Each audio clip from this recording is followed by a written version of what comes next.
Forex trading में impulsive move क्या होती है और उस इम्पल्सिव मूव पर चाहे वो बेयरिश हो या बुलिश हो उस पर फिब टूल को कैसे अप्लाई किया जाता है। आज का हमारा टॉपिक फिबोनाची रिट्रेसमेंट के हवाले से ही होगा। फिब रिट्रेसमेंट के हवाले से हम ऑलरेडी एक डिटेल्ड वीडियो दे चुके हैं जिसमें हमने मैथमेटिकली प्रूव किया है कि फिब रिट्रेसमेंट कहाँ से आई, ये नंबर्स कैसे निकलते हैं, वो सारी डिटेल। लेकिन फिर कुछ दोस्तों की फरमाइश पे आपके टेक्स्ट मैसेजेस की वजह से मुझे ये दोबारा खुसूसन बिलखसूस ये जो हम इम्पल्सिव मूव है, ठीक है, इस इम्पल्सिव मूव पे हम फिब जो है वो कैसे प्लाट करते हैं और खुसूसन उस इम्पल्स मूव का कैसे पता चलेगा। मैं हूं मोहम्मद असद और आप देख रहे हैं अंदर इनसाइट्स। जी दोस्तों, सबसे पहले इस चीज़ को देखते हैं कि इम्पल्स मूव जो है वो होती कौन सी है। देखें, अब फर्ज करें यहां से लेकर यहां तक नीचे तक ये एक इम्पल्स मूव है। मुझे कैसे पता चला या मैंने क्यों कहा कि ये एक इम्पल्स मूव है? क्योंकि देखें ना, अब मार्केट नीचे आ रही है, ठीक है, तो सारी कैंडल नीचे ही आ रही हैं। कोई भी ऐसी कैंडल नहीं है जिसका हाई विक की मदद से या बॉडी की मदद से स्वीप हुआ हो। यहां पे देखें, जो आखिरी वाली इस मूव की ये वाली कैंडल है, रेड कैंडल, आखिरी रेड कैंडल, इसका जो है ना, इसको ग्रीन कैंडल ने हाई स्वीप कर दिया है। तो चूंकि अब हाई स्वीप हो गया तो इस कैंडल का लास्ट जो है यहां तक, यहां से लेकर यहां तक इसका मूव जो है वो क्लियर हो गया। तो हम जो फिब प्लाट करेंगे, यहां से मैंने फिब को सिलेक्ट किया और ऊपर यहां से लेकर इस एरिया तक मैंने फिब को प्लाट कर दिया।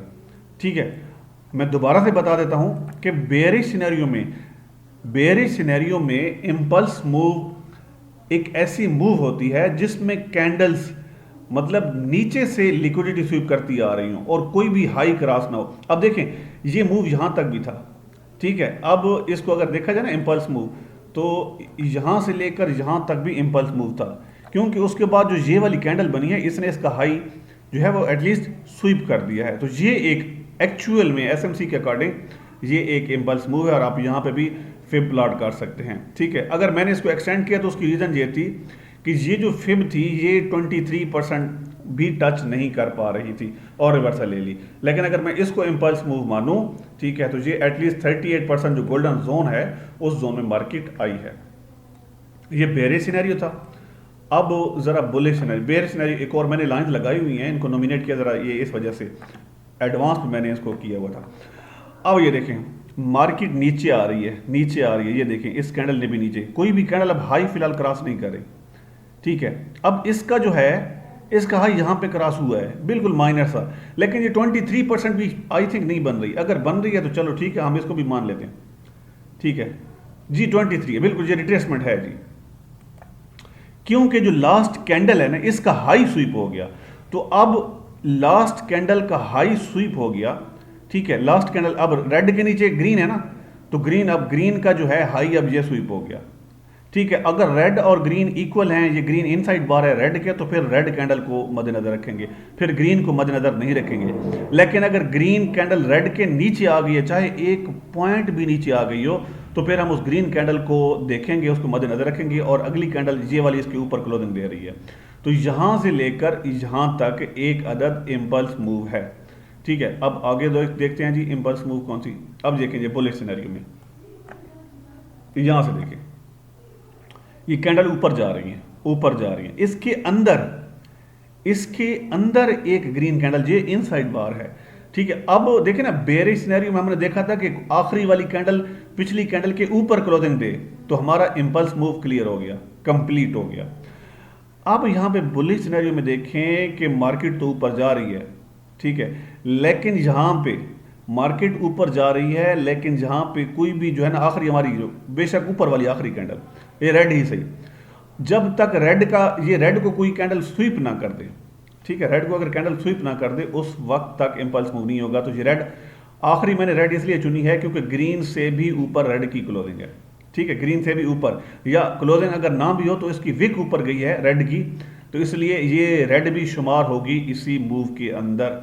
ठीक है, अब रेड के नीचे अगर किसी कैंडल की क्लोजिंग होती है तो देन ये जो इंपल्स मूव है ये हमारी क्लियर हो गई। मतलब अब हम जो फिब प्लाट करेंगे वो इंपल्स मूव पे प्लाट करेंगे, तो वो यहां ये देखें, एक यहाँ से मूव है, यहाँ से लेकर ये आखिरी जो रेड थी ना, रेड यहाँ तक, और उसको मैंने एक्सपेंड कर दिया। अब देखिए मार्केट जो है वो कहाँ से रिवर्सल ले रही है, नीचे आई है तो 50%, ठीक है। और यहाँ पे देखें प्राइस एक्शन वाले ट्रेडर जो हैं, स्पिनिंग टॉप कैंडल बनी है, यहाँ से बाय कर, अगर ये वाली कंफर्मेशन भी ले ना कि सेकंड की जो है कैंडल उसके ऊपर क्लोजिंग दे, तो वहाँ से ट्रेड कर सकते हैं। तो ऑब्वियसली आप वो भी इस्तेमाल कर सकते हैं, यहाँ से बाय करके ये एसएल और देन 1/2 तो ऑलमोस्ट आपने ले ही लिया है, ठीक है। अब इसी तरह अगर आप कोई और इम्पल्स मूव देखें, ये एक इम्पल्स मूव है, ठीक है। ये देखें सारी कैंडल्स ऊपर जा रही हैं, 1 2 3 4 ये 5, ये रेड बनी है लेकिन ये जा तो ऊपर रही है ना। So we are not concern कि ये ऊपर जा रही है तो हम इसको काउंट करेंगे। ये देखें आगे नेक्स्ट, ये इस ग्रीन तक मार्केट ऊपर ही गई है, ठीक है। बेशक और 4-5 हो जाती तो हम उनको शुमार कर लेते हैं, लेकिन ग्रीन के बाद जो रेड बनी है इसने नीचे से स्वीप कर लिया, इसने नीचे से स्वीप कर लिया। तो अब हमारा जब हम एक कैंडल के नीचे आ गई है, तो जब पिछली शुरू से लेकर एंड तक पिछली वाली हमारा जो इंपल्स मूव है वो क्लियर हो गया। लिखना चाहें तो लिख लें कि इंपल्स मूव कब क्लियर होता है बुलिश और बेरिश सिनेरियो में।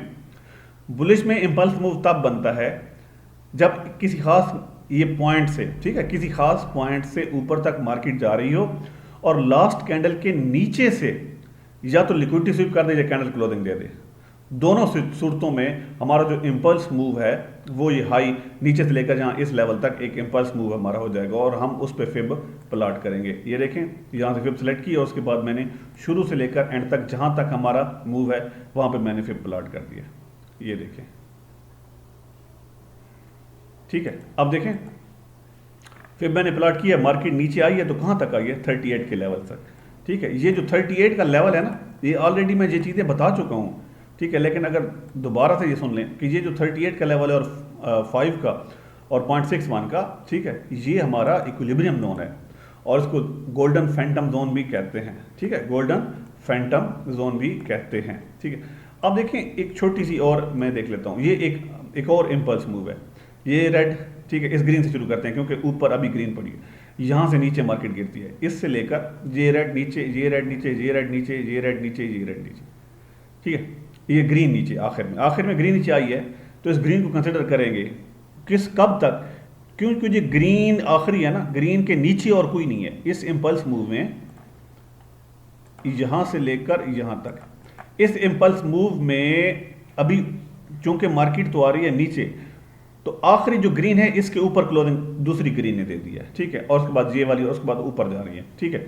तो ये हमारी इंपल्स मूव है, ठीक है, कि बेरिश सिनेरियो में जब तक मार्केट नीचे आ रही है वो हमारी इंपल्स मूव बन रही है।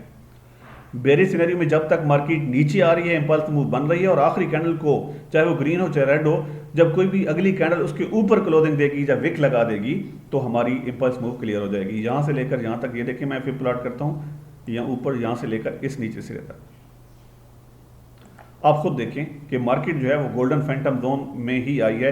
इस 0.79 वाला जो एरिया है इसको OTE पैटर्न बोलते हैं, ऑप्टिमल ट्रेड एंट्री जोन, ठीक है। ये ज़्यादातर क्रिप्टो वगैरह में भी ये एरिया बहुत अच्छा काम करता है गोल्डन फैंटम जोन के नाम से, ठीक है। ये हम एक और कर लेते हैं कि ये देखें मार्केट नीचे आ रही है, यहाँ से देखें, ये देखें सबसे ऊपर ये सिरा था, उसके बाद मार्केट नीचे ही आ रही है, कोई हाई स्वीप नहीं हुआ, यहाँ पे एक अदद हाई स्वीप हुई, ये देखें ना। उसके बाद एक ग्रीन कैंडल ने पिछली का हाई स्वीप कर दिया, तो ये यहाँ से लेकर यहाँ तक एक एरिया कंप्लीट हो गया, ठीक है। अब हम यहाँ से फिर प्लाट करेंगे इस एरिया में, ये देखें यहाँ से लेकर यहाँ तक मैंने फिर प्लाट करके उसको ज़रा एक्सपेंड कर दिया, ठीक है। अब जो ग्रीन कैंडल बनी है ये देखें ज़रा, अब जो ये वाली ग्रीन कैंडल बनी है, ये ग्रीन कैंडल इसने हाई स्वीप किया था ना, तो ये रिट्रेसमेंट है, तो ये कहाँ से, ये 50 और 60 के एरिया में वापस आ रही है। मतलब ये हमारा जो है ये वाला जो गोल्डन फैंटम जोन मैंने आपको बताया, ये वहीं से मार्केट जो है वो नीचे गिर रही है, ठीक है। तो ये अगर आप प्राइस एक्शन में देखेंगे तो ये एक अदर शूटिंग स्टार है, ठीक है, और इसने कितना ज़बरदस्त काम की है। अगर आप इग्नोर करेंगे तो इसी जोन के अंदर एक और दफ़ा जो है वो ग्रेवस्टोन डोजी ने, ठीक है, ग्रेवस्टोन डोजी ने यहाँ पे आके अपना काम दिखाया है, यहाँ से आप बहुत अच्छा जो है वो मतलब मार्केट चली है। तो दोस्तों मैं उम्मीद करता हूँ कि आज के बाद इंशाल्लाह आपको जो बुलिश और बेरिश इंपल्स मूव है जिस पे फिबोनाची रिट्रेसमेंट प्लेस की जाती है वो इंशाल्लाह नहीं भूलेगी। मजीद अगर फॉरेक्स से रिलेटेड कोई भी टॉपिक आपको